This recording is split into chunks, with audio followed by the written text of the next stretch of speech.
Hello friends, welcome back to my channel. ഞാൻ ഇന്നിവിടെ ഒരു സ്നാക്ക് റെസിപ്പിയുമായിട്ടാണ് വന്നിട്ടുള്ളത്. നമ്മുടെ കാസർഗോഡ് കോരിത്തപ്പം എന്നറിയപ്പെടുന്ന നെയ്യപ്പമാണ് ഞാനിവിടെ ഉണ്ടാക്കുന്നത്. നമുക്കിതെങ്ങനെയാണ് ഉണ്ടാക്കുന്നതെന്ന് നോക്കാം. ഇതിനാവശ്യമായ ഇൻഗ്രീഡിയൻസ് എന്തൊക്കെയാണെന്ന് നോക്കാം. ഒരു 2 കപ്പോളം ചോറെടുത്തിട്ടുണ്ട്. പിന്നെ 3 കപ്പോളം പച്ചരിയും വേണം. പിന്നെ ചിരകിയ തേങ്ങ 1 കപ്പ്, പിന്നെ 2 ക്യൂബ് ജാഗറി. മധുരത്തിന് ആവശ്യമായി കൂട്ടുകയോ കുറയ്ക്കുകയോ ചെയ്യാം. ഇനി നമുക്ക് ഓരോ ഇൻഗ്രീഡിയൻസും ഗ്രൈൻഡറിൽ അരച്ചെടുക്കാം. നിങ്ങൾക്ക് വേണമെങ്കിൽ മിക്സിയിലും അരച്ചെടുക്കാം ബാച്ചുകളായി. ഞാൻ എളുപ്പത്തിന് വേണ്ടി ഒരു ഗ്രൈൻഡറിലാണ് അരച്ചെടുക്കുന്നത്.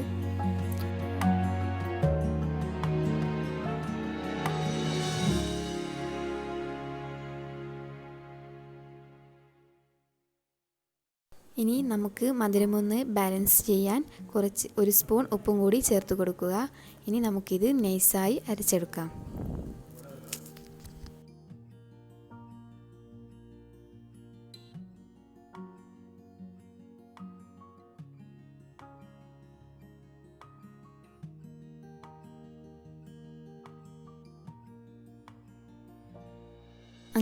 അങ്ങനെ നമ്മുടെ മാവ് അരച്ചെടുത്തിട്ടുണ്ട്. ഇനി നമുക്ക് ഇതിൽ വേണമെങ്കിൽ കുറച്ച് ഏലക്കാപ്പൊടിയും ജീരകപ്പൊടിയും ചേർത്ത് കൊടുക്കാം. ഇത് ഓപ്ഷണലാണ്. ഇനി നമുക്ക് നന്നായി മിക്സ് ചെയ്തതിന് ശേഷം ചൂടായ എണ്ണയിലേക്ക് ഒഴിച്ചു കൊടുക്കുക.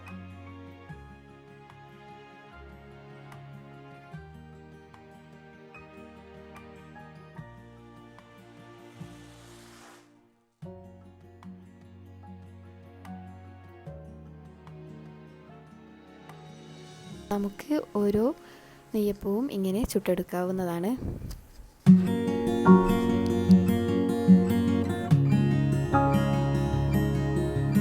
ടേസ്റ്റിയായ നെയ്യപ്പം ഇവിടെ റെഡിയായി കഴിഞ്ഞു. ഇനി എൻ്റെ റെസിപ്പി നിങ്ങൾക്ക് ഇഷ്ടമായെങ്കിൽ സബ്സ്ക്രൈബ് ചെയ്യുക.